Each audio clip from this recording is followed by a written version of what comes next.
Ushbu qismda men bir nechta yulduzchalarni yashirib qo'ydim. Sizlar ana shu yulduzchalarni topishingiz kerak. E'tiborliroq bo'ling va diqqat bilan kuzating.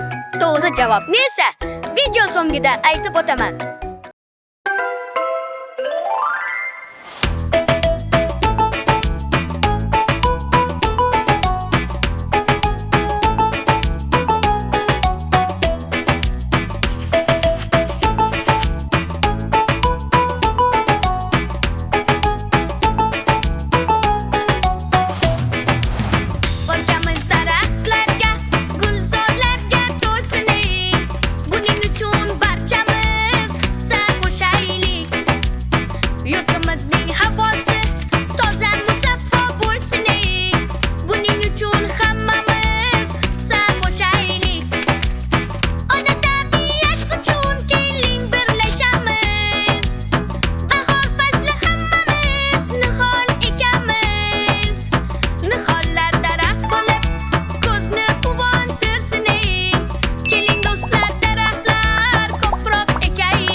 Yulduzchalarni topdingizmi? Diqqat! Multfilm davomida yulduzcha 5 marotaba ko'rindi. Ular qayerdaligini mana ko'rishingiz mumkin. To'g'ri topgan bo'lsangiz, barakalla.